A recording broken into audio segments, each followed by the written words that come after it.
Hey, what's up? Cool. How you doing? I'm very good. How about you? Happy Doing Tuesday. great. Happy Tuesday. Yes, indeed. Um, yeah, Mondays. Everyone says Happy Monday, but I'm kind of like whatever. So, You got to add uh, the happy just to try to make it better than it is on Mondays, right? you can say Happy Sunday or whatever day too. Um, every day is good.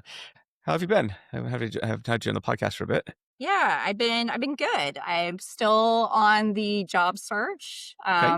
Market's crazy tough, as you know. We run in a lot of the same circles. So lots of impacts to people that we have shared networks with, but overall, just the market's bad, across the board. Mm-hmm. Personally, been just moved this summer, sold house, moved, etc. So trying to get reorganized, ready for school with the kids, all of that good stuff, and settle into a new location. How about you? That's How have awesome. you been? Uh, Summer's been good. Just been hanging out. Postponed a few trips just to hang out with my kids over the summer. Um, because we're trying to work on the finish this I guess the first book now, which is kind of nice. So yeah, just been kicking back, but gearing up for what's going to be a very hectic fall. Just I saw nonstop you say travel. that. So heavy travel. Yes. Nice. Plus new book. When does the new book launch? Is it you already have like a full draft, or you're still in motion? Yeah, it'll be out. Manuscript will be done, I think, in about a month. We're recording this about August here. So think about a Okay. month, but then you got to publish it. So I'm probably targeting. Yeah, I'll probably just announce it. Yeah, probably targeting around beginning of next year to have the actual book That's out, because you don't want to put a book out right in the middle of holiday season, because it's like right. you add costs and all the noise triples. So it's like you know just do it right. I So I got it. We should compare notes on the book front. I had that book that I did last year for ACT that was really targeting, like, board members and executives oh for yeah. AI transformation, but I'm actually been working on 2 new books. So, Oh, like, I'm not busy enough. I have 2 books in motion, and I had Wiley reach out to me recently. In fact, I have a meeting with them, I think, in 2 weeks about one of those books. wow. So really talking about how you use your own DNA. It's like a play of words, Okay. DNA, but also data and like AI and analytics to Hey. drive transformation through my own experience, driving it at some of the biggest tech companies in the world. So it's kind of a part, biography, part here's my frameworks, part like here's lessons I learned and experiences and some of the projects that I've ran. Yeah. And how you use a lot of these tools today, and now you know what was happening in life, Yeah.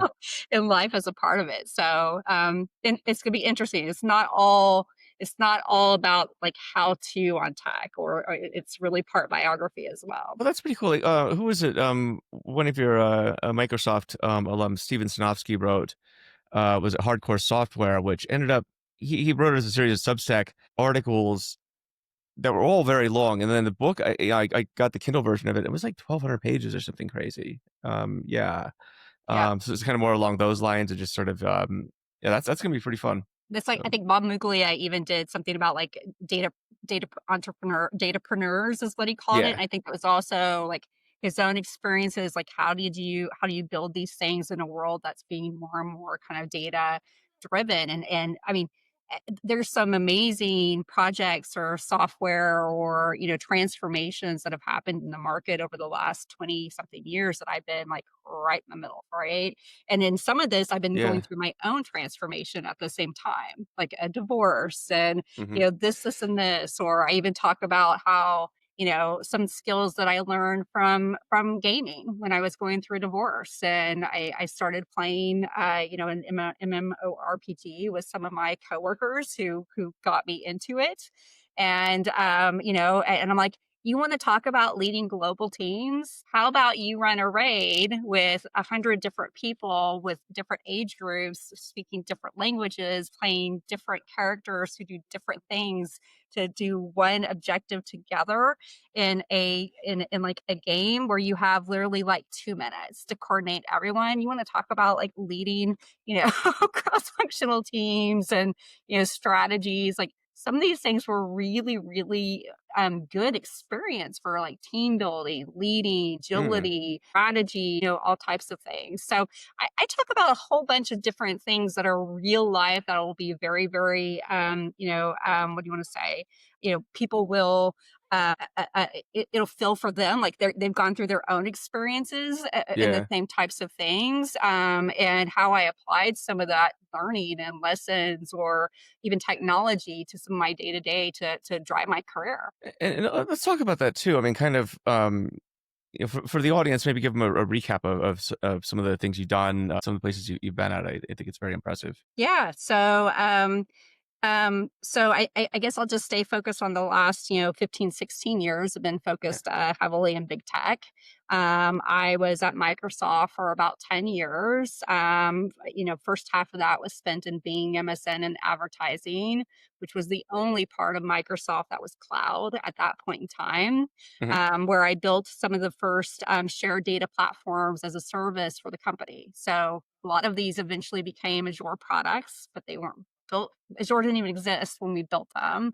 So Mm. I'm initially the mother of Azure Data Factory. We built that to run Cosmos and enable self-service ETL for hundreds of, if not thousands of data engineers within Bing MSN and advertising Wow. initially. I built their master data system that's still used today. If you go to Azure.com and look at products and SKUs and hierarchies and calculators and rates, that all comes off of a tool that my team built originally for Bing MSN that became the cross company tool. Built our anomaly detection service for Azure. At one point in time, I moved from Bing to to Azure. Okay, right at the same time Satya kind of moved over, where I ran engineering fundamentals to Wow. basically help the Azure practice convert all of the box product mentality engineers that existed at that time. Because again, this was the beginning of Azure to understand services and what ship in a day meant and how you needed to think very, very differently about your software when you're talking about, cross sells and now taking codependencies, think networking, then storage, and then compute, and then apps, etc. If one is not does not have the proper worldwide readiness or incident management practices or monitoring, it could impact all of them. They could all crash. So spend a lot of time driving not just culture change, but building in technical design requirements and measures for how did they ensure scalability, sensibility, portability, you name it, for all Azure, products. Then I joined Salesforce, where I started as basically driving their data and AI strategy, all of their governance programs, privacy by design. This was right in the middle of GDPR readiness across all products Mm. and internal. And then once they acquired Tableau, shifted to Tableau as their chief data and AI officer, heavily focused on Wow. Salesforce integration as part of M&A, but also focused on some of the Tableau actual products, like their Wow. monitoring service and their messaging and eventing service. I owned the engineering teams for that. So I owned part of product itself, as well as all of the data, AI, strategy, alerting across the board. So I've been very involved in the big tech space for a very, very long time. Sounds like it. And in this book you're working on right now, like what are I guess if I were to ask you for your favorite memory from those days, like what would it be? I think if we're talking about like a project, I'll give you two things. I've got some Okay. memories that would make people's eyebrows go up in regards to, wow, did they, really experience this? Things like, I once had a manager that I got reorganized into at being an MSN, where I was the only female on the team. Okay, who literally told me my role was to mother the team as the female, who Wait, would what? assign me tasks like removing buildings, and four people are moving buildings, and the seats, the desk are all kind of next to each other. But I know if I assign this to someone else, they're going to spend way too much time thinking about who should be sat where. So why don't you pick it? Because girls are really good at that. And I think I literally was like, "Are you kidding me?" And I sent a message to our EA. It was like, "Can you assign the seats?" And I told them to leave my office. So just some things that I experienced that would make people be like, wow, being a female in big tech, especially in the early stages, was not always pleasant, to be really, really honest. When it comes to projects or initiatives, I think my favorite project I ever did, well, there's two really, and they're hard to compare. One of them was building that MDM solution at Microsoft. It was, I'm one of these people who I kind of love the politics related to data and platforms. Okay, not just the technical aspects Yeah. of building something, but the cultural shifts and the politics that come into play. And it's this extra, what do I want to say, complexibility that makes me really like those types of initiatives and projects. And the fact that I was new to Microsoft at the time, and I had come out of traditional companies that had centralized IT versus big tech companies where you've got engineering who's working on products and software versus like IT groups.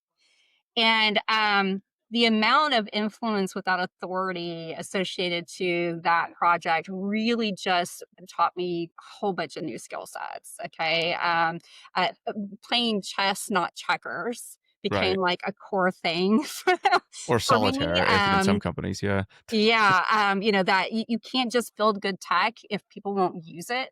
Okay. And how do you basically influence that usage, especially when silos come into play, or people start to worry about their world is shrinking if you're replacing things that they currently do or have staff or their knowledge. So how to kind of weave those things to move those chess pieces was really, really interesting to me, Hmm. and it eventually grew to a cross company tool. It's still there today, and I have not been at Microsoft for almost 7 years. And that Well, doesn't happen there. So lots of engineers like yeah. to build, and they want to use their shit versus Yeah. somebody else's shit or third party. And so things don't stay. They get rebuilt all the time. It's still there.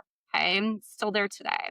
So that one was one of my favorites. And then the other one that was really, really fun for me and taught me so much was earlier in my career. I think it's just 3, 4 years into my career. I was at a company called WillTel at the time, which is now part of Lumen. It was a telecom company.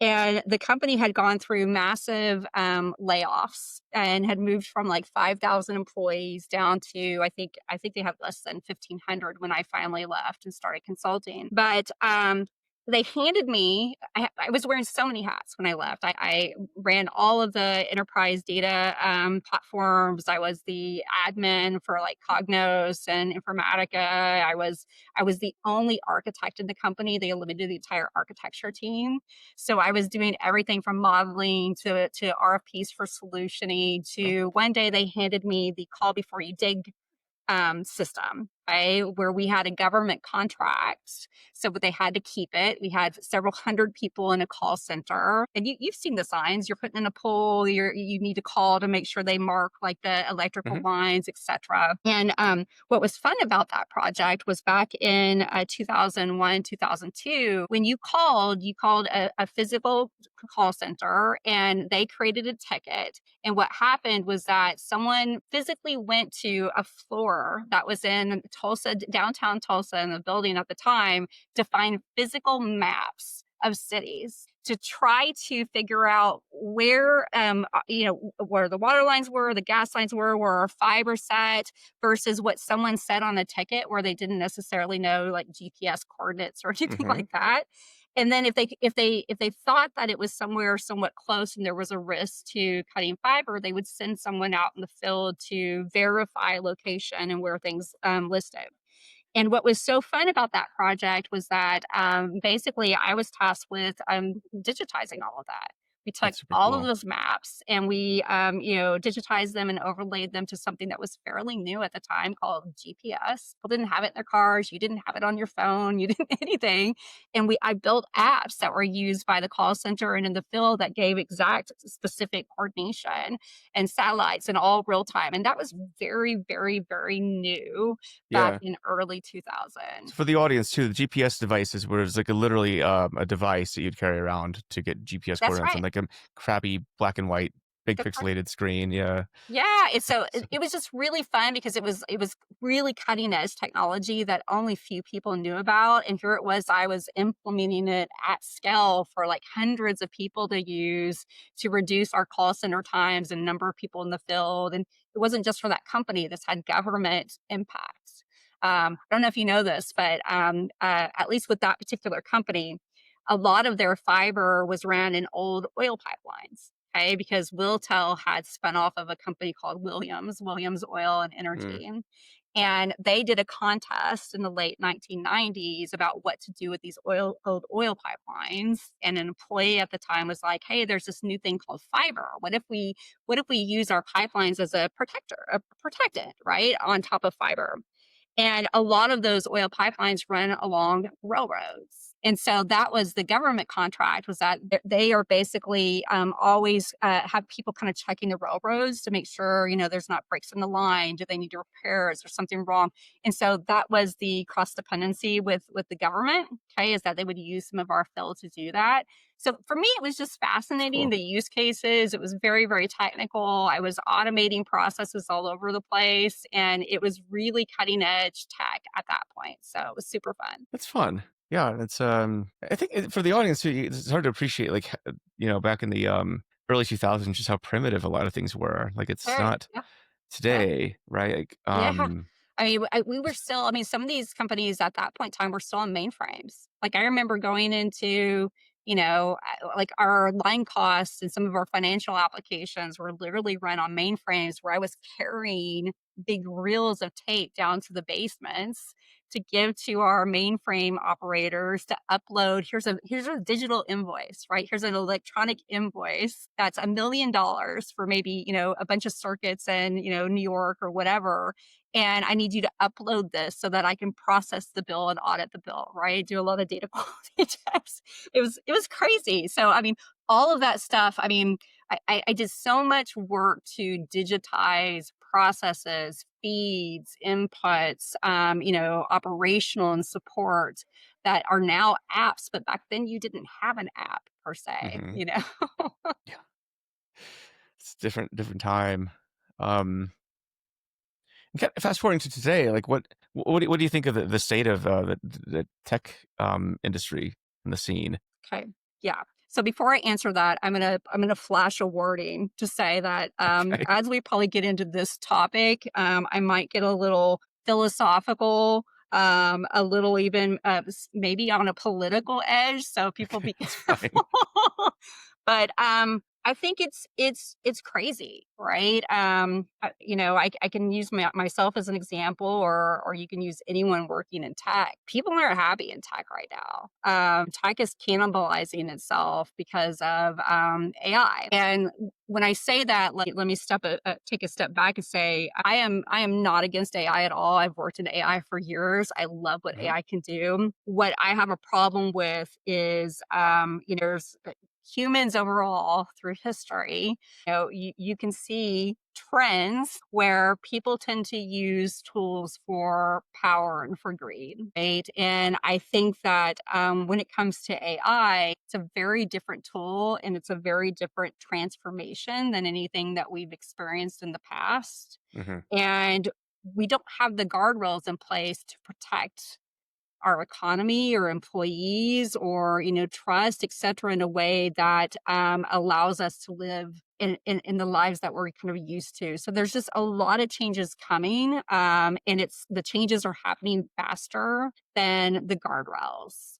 I think I read a quote that there's about 55% of US jobs anyway are white collar, And out of that 55%, you have companies estimated, especially big tech companies, who are already making organizational and employee shifts to basically replace the job of anywhere between 30 to 50% of Yeah. their employees. Okay. When you talk about 30% of 55% of the jobs in the US disappearing without a replacement or without some type of migrational like pattern, things like to retrain or retool or replace, you're talking about just massive shocks to the system. Big time. And when we have, there's people that have been looking for jobs in tech, not just tech as an industry, but especially tech in an industry for years now,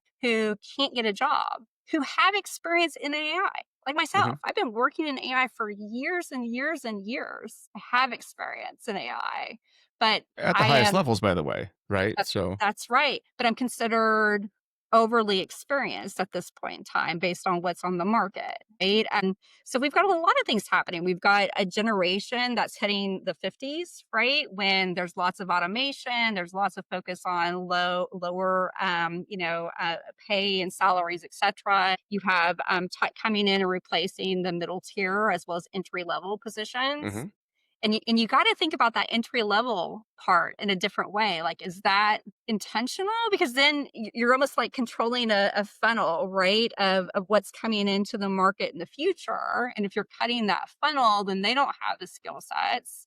So you're automatically diverting that into something else. But what is that something else? I have Right? no idea. Um, It's something I think about with my own kids right now. Trying to orient them towards probably something a bit different than the white collar work that we've been trained to think is the only path. I think I don't think that's a good idea. yeah, it's So I have how many kids do you have and what's I have ages? two. They're both boys. They're about 12 and almost 15. Okay. So So I've got all girls, just FYI. So I've yeah. got 4 girls. One of them's already working, but I've got a 19-year-old, one who's starting her senior year and one who's starting in 8th grade. And I'm having the same conversations Hmm. because we talk about especially the big tech leaders, the tech bros, et cetera. We talk about how AI is going to free us to do higher value work, but and again, I know what AI can do. There's no doubt that AI is going to open up new worlds and help us in tons of different ways when we think about it as an extension. But when we think about it as a replacement, what is that higher value work? Right. And is that paid work? Like, what's the higher value? You know what I mean? Because I think today we kind of equate that to pay, right? Because that's how our system works. That's our we get paid. You can't do anything without a paycheck. You can't do it. You can't get gas. You can't get groceries. You can't pay a bill. You can't get clothes. You can't. You can't. Our whole system works on pay, right? A dollar. That's how our economy works. And if the jobs are eliminated and now that leaves what's been traditionally the lower paying jobs, what does that do? And what is that migration path into higher value? And how do you train people for that, right? Or slick it? Well, I mean, you had an example, your Williams days with the maps and so forth. I think that's an example of where I think maybe the transition played out fairly, in retrospect, maybe In a neatly, right? positive Where way. right, so you had call centers, right? That work is going to be automated by AI. It already is. You had somebody go physically look at maps. It's now been replaced by the apps that you and others have built. And but that process was slower to happen. That's That right. played out over years. And I think back then too, when I look back on just the kind of the vibe of companies and how they would treat employees, it wasn't as adversarial as it is now. It feels like companies, at least until maybe a bit after COVID, really, right? Even the great financial crisis, I think there's some compassion for employees. Now it's pretty much just like fuck you. All bets are off, and it's very adversarial. That's Yeah. the biggest change I've seen was that approach where employers simply openly are hostile towards employees. That Yeah, wasn't the well, case before. yeah, you even have I mean, like, an example might be today, there's companies I can't remember, what company I saw in a story yesterday, but they're kind of like, "You either be prepared to work 80 hours a week, or you take the buyout and get out now," right? Or it's just the empathy aspect has been lost, and because there's a race for that power and greed, right? And when power and greed come into play, empathy tends to go out the window. But Hmm. the reality is that when will you also be replaced as a Right. leader, right? Like, I mean, we're talking about unicorn companies of one or a handful coming, right? Like, I mean, you and I mean, I can be incredibly dangerous when it comes to agents. I know how companies work because I'm used to running the process automation and the decisioning channels for every single organization within a company. I know what they do. I know the tools that they use. I know the decisions that they make, and I know their strategies. So you get someone who knows how to build with agents and knows what good data looks like and strategic. Like, I can replace entire organizations, right? Hmm. And people will do that. But the question is, when will then someone replace me, right? I Yeah. mean, that's the question. The difference with AI is that as a transformation versus fire versus the will versus farming versus, the industrial revolution is that those were all things that were still centered around the human. And these were just tools that helped the human in a day to day practice. AI is essentially about replacing the human in the decision tree as a full replacement. And I know people go, "Oh, well, it is, but it's not. We'll keep humans in the loop. We will until things are trained Yep. appropriately, but we'll keep them in the loop because they replace humans. That's what they do." you know? Well, the human in the loop reminds me of the argument that, I mean, if you go to Oregon, for example, Yeah, which I think is just south of you, right? They still have people that, like, maybe it's changed, but I know I can't pump my own gas. yeah, They yeah, have to yeah, have a yeah. human in the loop for that. And I'm like, I'm That's right. fully capable of doing this, by the way. Right. I don't need you. but I that's an think they example of human changed in the that loop. And I law think in it's, Oregon, by the way. I think they finally did away with that. oh, Last thank time I God. went to Okay. Portland, I got gas and was like, "Where's the person?" And they were like, "We changed it."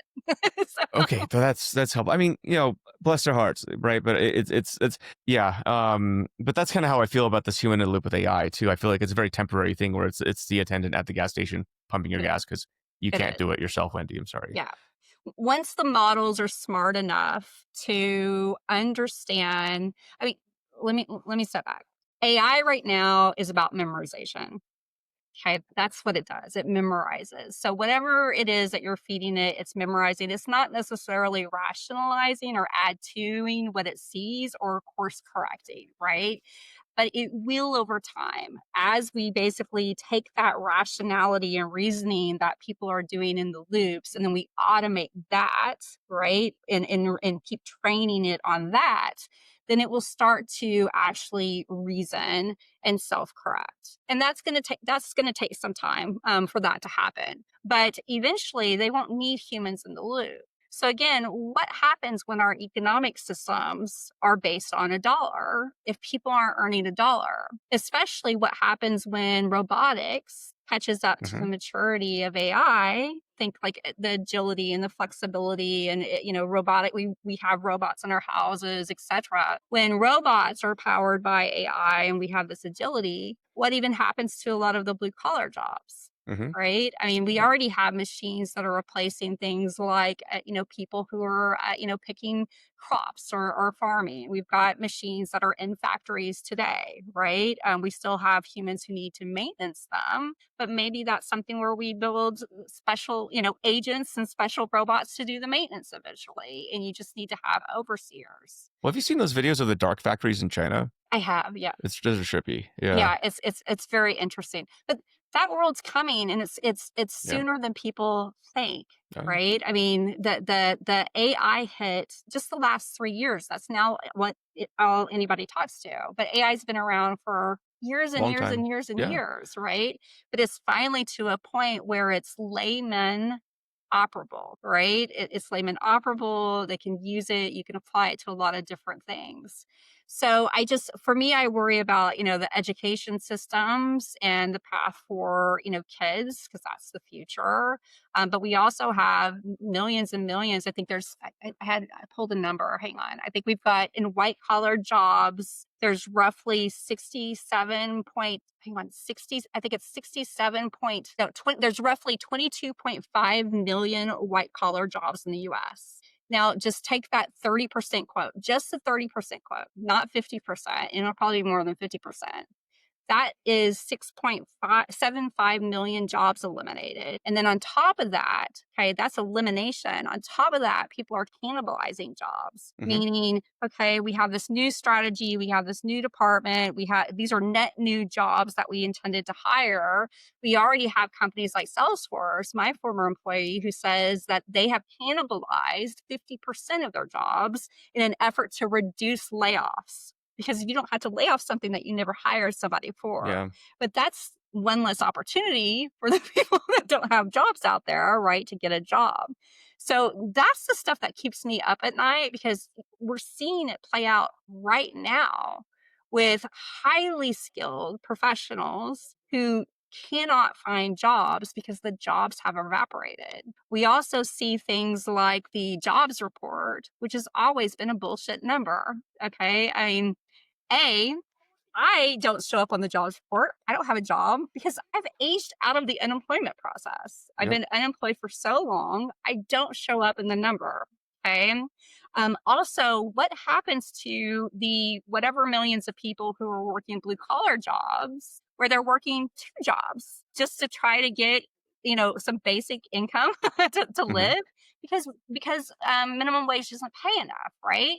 Is that imagine 2 to 1 as far as an unemployment rate, how skewed the numbers are, Oh, right? it's very skewed. So there's no real view into the impact right now. There's real no guardrails. There's a lot of greed happening based on stakeholders and investors versus employees, and there's no real transparency on the impacts. And frankly, no one's leading the way for how do we grease the slicks, right, to actually help people transition. I'll give you an example of this.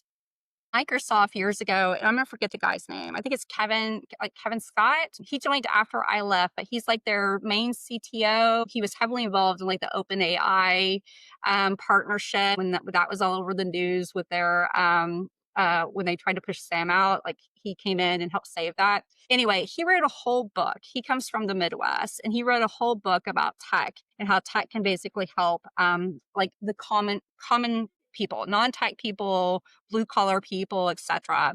And I know that he drove this big partnership with a lot of the I just went completely blank. Unions, okay? Unions Okay. to help them and their employees. But I'm like, okay, that's great that we're going to help the unions retrain and those employees who may not be so tech savvy. But what about the tech people who actually are tech savvy, who now their jobs are being eliminated? Are we doing any like exchanges, new apprenticeships, anything with your customers and partner bases to actually move some of this high talent in to help them through the transformations as we continue to build out what's the new redeployment reskilling plans, right? Because frankly, we don't know what it looks like.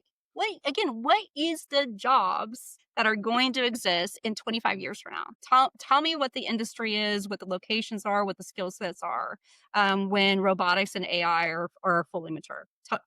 Not that I'm Yeah. questioning that there will be. I'm just saying, what are they? Okay, tell me what they are. Well, Sam No, Altman said it was space or something like that. So I don't know.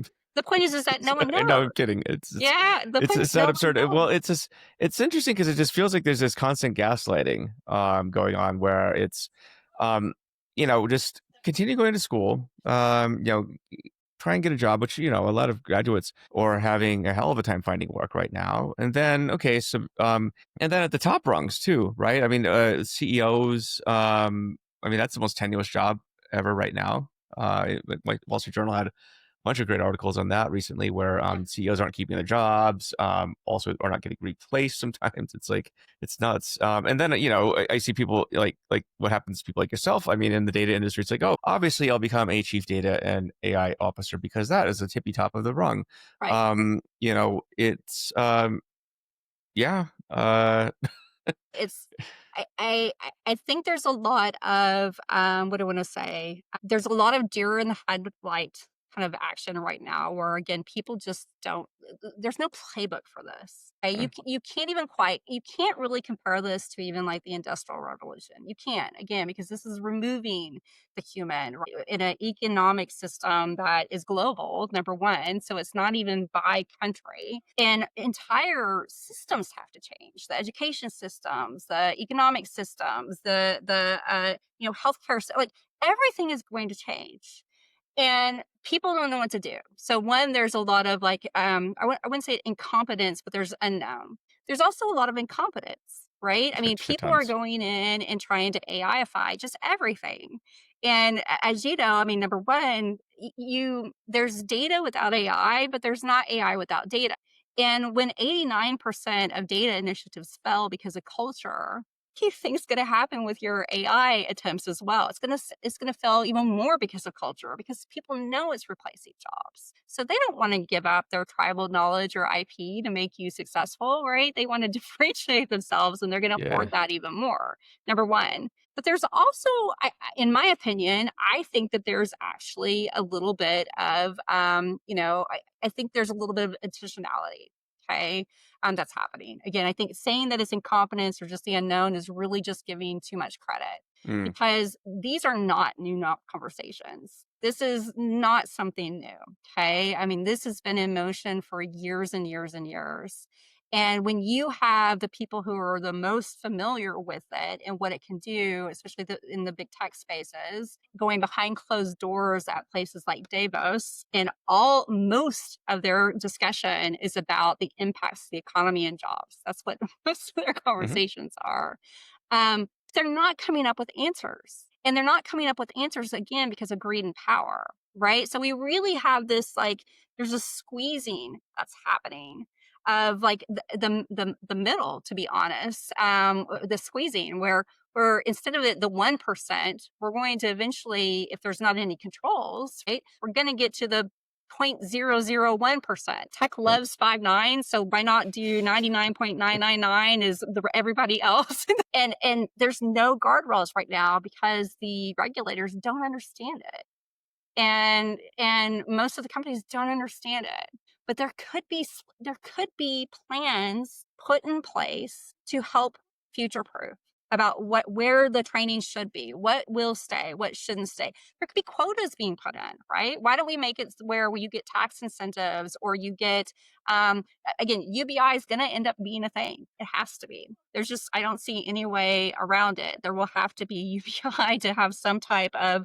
equality, liberty that are, that happens between regular people. And why don't we start incentivizing that into your actual job? So it's like a benefit. You know what I mean? Like bring back the pension plans as a UBI type of thing and reduce the amount of time that you have to be at a company to do it. Make sure that companies remain 60% human and 40% automated. Put in some types of controls around that with true, accurate reporting. Define what it is and how it's calculated because if you give those guardrails and those requirements, people can do it, right? And then you can really track. But here's the thing: if we can't even regulate our error, do you really think they're interested in regulating human impact related to this? Until there's like mass chaos, and I think there might be mhm. eventually that it's going to continue status quo because the systems are what the systems are, and the systems are geared towards greed. And an economy that is driven by cheaper workforce and reduced numbers is good for the investors or is good for the way our systems work. And until there's some type of rebalance there and proper true planning, um it's just I think it's going to get much worse. Oh, yeah. Yeah, well, and I mean, the proof's in the numbers too. I mean, what we, yesterday, Wall Street Journal talking about the, record stock buybacks going on right now. That's not money you're spending on people. It's money to improve earnings per share. Yeah. It's Well, back to I mean, I said there's a lot of good people in the world. oh, And yeah. even there's a lot of good, successful business people that are good in the world. But when your personal value and you're personally rewarded for saving dollars, reducing spend, for automation, for new products versus, well, saving a job for another person that who could have like the reward system is backwards for what it needs to Oh, yeah. be based on this transformation. Well, Okay. legally, as a CEO, you have to. You have to do whatever it takes because it's your fiduciary responsibility to say, That's "Screw it. right. If I can automate, instead of making more headcount, that's the right move. We have to Yeah. do it." Well, so until so many X% of CEOs are removed and you just have boards that oversee, very small team who's building tons of agents, until people are personally impacted by this, the system is going to continue. Yeah. And and the other problem that we have here is that these systems that exist, they are so like like weaved into everything. Like you can't just say I'm going to change the education system, right? Like I mean, that takes years and years and years. There's always people are like, but this is how we've always done it. They're resistant. So you've got all that cultural aspect. But at the same time, culture is, moves very, very slow, but the tech isn't moving slow, right? The tech is blazing. It's changing every single day without all of these, the regulations and the cultural aspects, et cetera, keeping pace. And so it's going to change faster than the culture does. And then everyone's going Mhm. to be like, well, what happened? They don't have it like, well, why didn't we do more with the culture? So we just don't have, in my opinion, enough people who are really kind of, I don't want to say pushing back, but I would say really driving the proper awareness that needs to be there about the true global systemic impact that's happening, and really kind of articulating potential solutions. Nothing's going to be perfect, right? This can't be something where we've got this list of 10 things and these 10 things are the thing and we've researched every single one of them. And like we need to be like innovative about this. We need to be agile. We need to try things and see what sticks, what doesn't stick. Back to like tax incentives or grants, etc. Like I think companies need to start looking at their own plans for how they handle this versus waiting for regulators or global or cross country solutions. Like, why not say, how do we actually redeploy our workforce? How do we actually make sure that we keep, humans in the loop long term? How do we ensure blah, blah, blah, blah, blah, and come up with actual plans within them? Maybe this is something that, chief HR officers start to take on. Maybe there's a new role that needs to be created around transformation, not like the typical chief transformation officer around strategy, but the human transformation aspect, right? Like what needs to happen. And just I don't hear of companies doing those things, and I find that really scary. Is that a mission you'd want to take on? I would love to do something like that. I mean, I think with I think that's kind of what I've tried to attempt with the association, that nonprofit, right? Is that, look, there's no one who knows the data, the AI, the trust, the privacy better than the people who work in those fields. And so, just technically to implement things the right way, right? To build in guardrails and controls and, checks, et cetera, we need to do more with those people. But definitely when it comes to, these ethical questions, this workforce redeployment and reallocation or these guardrails, I would love to do something like that. But there's not, I don't know of a role like that, right? Like I need to figure out, who do I talk to? Who wants to create something like that? Yeah. And let's lead, and we can bring together, universities, and we can do it for an industry and bring together pilots about how do we actually take control of some of this, because you can't wait for too long. This No. you as a CEO even may be out one day based on the way that this is working. you know? Yeah, there's a lot of changes, and I think, as I've been giving talks around the world too, it's like the main theme is, the reset button has been hit on a lot of industries and just basically everything in the world right now. So it's like, but this is also an exciting opportunity if you want to undertake it, where you can reinvent things. Like the old ways Totally. of the world are disappearing. What you see left is merely the mirage of its old existence, and so but I think it's going to take people like yourself, especially at the high levels, to make this happen. And I think you actually have a really good perspective and position to do this because you're not scared. No, I'm There's not other scared at people all. who could, there's people in positions who are, I'm guessing, scared shitless for their own existence in these companies, you're past that. Yeah. So it's Yeah, like, no, well, that maybe that's part of why, maybe that's part of why I was exited just in general. I'm not one of those executives who touts the party line. I feel like my job is to question and give an opinion and to kind of have a view on things, right? And if something's not right, it's my job to, to say that, right? And to push against the system. I think that we need those people. yeah, We need truth tellers right now. Okay. And we need people who are willing to question, the common, path and say, wait, there's other ways to do this. Back to, I think AI is wonderful. I think AI overall is wonderful. I think that what can happen without some of these, plans in place is really disastrous, to be yeah, honest. I mean, literally disastrous. But I think that you can have both. Okay, you can have both, like a soft landing. You can have this human renaissance. And I know I am a very creative person. I can do some amazing things with AI that could change the lives of many, many, many people if I had more, a lot of time to focus to build these things, et cetera, and make it available. And I know a lot of other people could too. We could solve, tremendous health problems. We can solve problems with the environment. We can transform our lives overall. But again, if we work on an economy that's running on a dollar, there still is a way for people that have to live life, right? And how does that work? So we can have all the goodness, but we have to help the path. We have to help clean the path and make new trails, right? Make new roads hmm, to those paths because the world's just changing. And people need to understand that what worked before may not work with what's coming. And we have to come up with solutions. Don't just point it out. Let's say, how do we solve this? What could we do to make this better? And not just one. There's got to be a lot of different options so we can try and see what's sticky, right?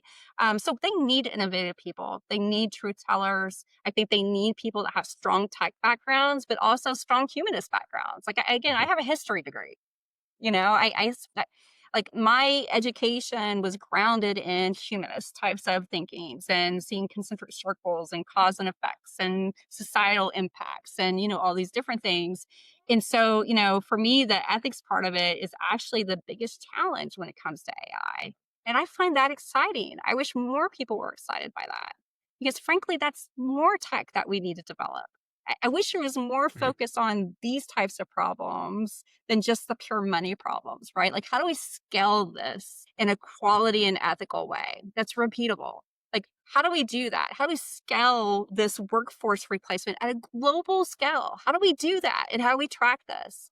Those are tech heavy actual problems where you can make revenue for a period of time and help this transition. And that is so much more important than the short term profit earning in my perspective. That's right. legacy work, right? For generations. And I find that incredibly thought provoking, exciting, and sexy, to be honest. I mean, that is incredible work. I agree. We should build Let's stuff. You and let's I make could build, you know what? You get a couple, I mean, honestly, you get probably a group of 4 or 5 influencers, strong data people with technical chops who understand all these different things and have influence right into some of these industries. You can move some chess pieces. You know what I mean? well, It's just a matter of, I found with the association, I found this to be disappointing to a degree. So here's the negative about me. I certainly see that there are good people and bad people, and I tend to think there's more good people than there maybe is. Or I tend to think that people will action the good with their own personal action versus waiting to look for others to do it. mm, Right. And what I find is that when it comes to actioning or speaking up or actively being involved in those types of things, most won't do it unless they're paid for it. Right. mhm, So when you're trying to drive these types of changes, you really have to be passionate about it, right? And you really have to spend the time to scrape your knees, etc., and be, in the trenches, like deep in the trenches to make that happen.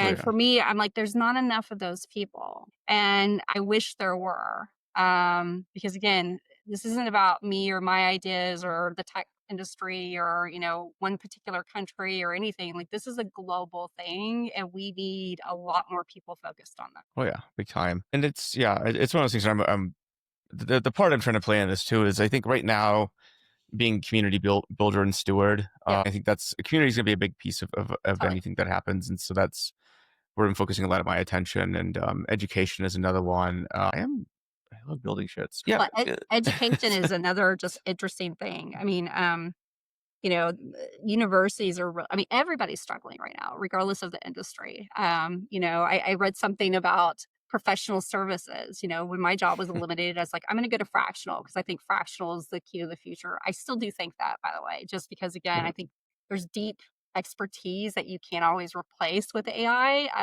especially right now that I think people will want fractional type There's not a of Wendy clone out there. I don't even know how I would replicate your experience if I tried, right? Like I could, I'll build yeah, my own agent. We both should, right?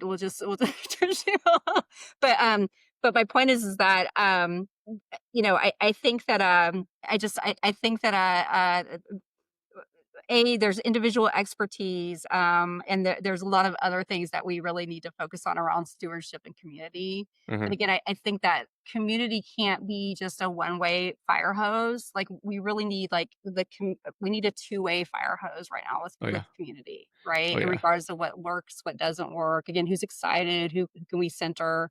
Um, but yeah, I know what I was gonna say about education, or I read about professional services. All of the professional services companies, like the big four, the big five, are just shitting about AI. oh yeah, If you can generate, high end strategy and research and analysis, you're not going to go pay, a high end company. So, even those types of companies are kind of like, how do we extract our IP from our workforce who hasn't put it necessarily in documents? How do we extract this, and how do we come up with new processes to extract it? That say the close of a project, or whatever, and then how do we build agents off of that by sectors, to then be able to still keep our IP secure? Because, there's all the copyright and everything else related to Gen AI. So, I sure, mean, it's like, okay, let's figure out how to do that. But, or if you talk about education, right, back to students, so many students that have graduated can't find jobs right now in it's rough, vectors that we told them are the best vectors to enter into, right? Again, like, right? tech was supposed to be the cream of the cream. If you get a computer science degree, then you're going to get hired and you're set for life, basically. You might get laid off, but you'll get rehired, right? It goes up and down, et cetera, but you're set. So what do you do in education when you can have personalized agents educate you? Um, and then how do we baseline that, right? Like, I Hmm. mean, what do we do to make sure that people have critical thinking, and people have, the same education, or they have actual facts, right? So all the alternative truths that can seep in, or, what do we do around critical thinking? Yeah, What do we do around empathy? Is that something that becomes an agent, a chatbot that teaches you empathy as a child? I'm actually don't have any problems with that. I just want to know the content, right? Like, is that actually I it's don't all want branded alternative content. truth. Don't worry about it. Just sponsored by But big companies. but the So, point is that every single industry is under mhm. significant change right now, and having to rethink what they are and what they should be. What they should be is the biggest question. Nobody knows. That's just it. So it's time to invent shit. So Yeah. yeah, Yeah. message me after. I think that there's well, and I think that what's different about this time though, I think when you started the association is back then, this is maybe a year or two ago, right? I don't think you had the masses of people that are as pissed off about tech as they are now, as pissed off about the situation. Yeah. People are more motivated, I think, than they were. I think I think people are becoming disillusioned and cynical. Okay, so it's all about the dollar. It's all about this, all about that. I busted my ass for decades just to prove shareholder value. Great, Yeah. good job. Yeah. That was a good use of my existence. No, people are sick of it. Like in my Discord group today, some guy in his 50s was talking about how his 32 years of tech, he'd never seen anything quite like what he just saw this week, where, engineering manager comes in, new one says, we're going to replace everybody with AI. Yeah. All our stories, everything, AI is going to do it. You guys, figure out what you're going to do. And it's just like, what Yeah. the fuck? It's well, and what's sad is that, again, they're just AI-ifying versus is that actually I mean, if you're That's just gonna it. replace, can you at least do it where it's ready to do it and you know and you know No, it's what's all a gonna joke. happen? They're gonna hire back these engineers. They fuck it all up. But Okay. Well, and it's- anymore, I'm wondering how many bad actors are you gonna have with engineers? 'Cause again, they're the builders, right? a How many of them are lot. you gonna come in that are gonna deliberately cripple a lot of these systems just to keep their own jobs, right? You're not gonna automate me out because I'm gonna make sure to automate around me. Do you know what I No, mean? it's melting in the basement of Office Space when he lights the whole building on fire, right? It's that. So, Exactly. I think there will be more and more of that, to be really honest, or again, well, more and more of just which is the sad thing, more and more of IP hoarding, yeah, right? Where you want that IP to come out because again, it's part of the collective process, right? And then a collective system in order to automate across the board. But people are terrified of what's happening with jobs, and the more experience you have. Right now, there's two sides to that funnel. Either if you're brand new and entry level, again, college level students, et cetera, are being heavily impacted and everyone's being impacted, but the heaviest is entry level. And then the last piece are those that are very, very senior, like myself. Those jobs are rare anyway. And then again, when everyone's so focused on cost cutting, especially because cost cutting is a proof point of AI automation, even if it didn't actually give you the value that you want to show so hmm some ROI. And so the more senior you are, the more you're being cut as well. And, I just think that that's really sad because number one, we don't have the funnel to transfer the IP to, with the new. And then we're cutting the people that have the most IP and most experience at a time where you need it the most in regards to what should we do? How should we think about this in a different way? What is possible? What are our risks? How could we safeguard? They're going to have the most experience, but they're kind of being thrown away. It's yeah, like corporate jobs have become like a gig job, but yep, in a suit, right? Not that we wear suits anymore. Well, some, but anyway, but with a suit, right? And I just think that's really sad, yeah, right?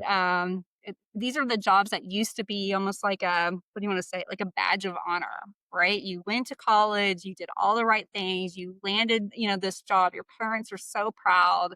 You're set. Again, there could be ups, there could be downs, but you'll land in something new. And now those badges that have often defined people, right? As far as like when you introduce yourself, here's who I am, here's my family, here's what I do.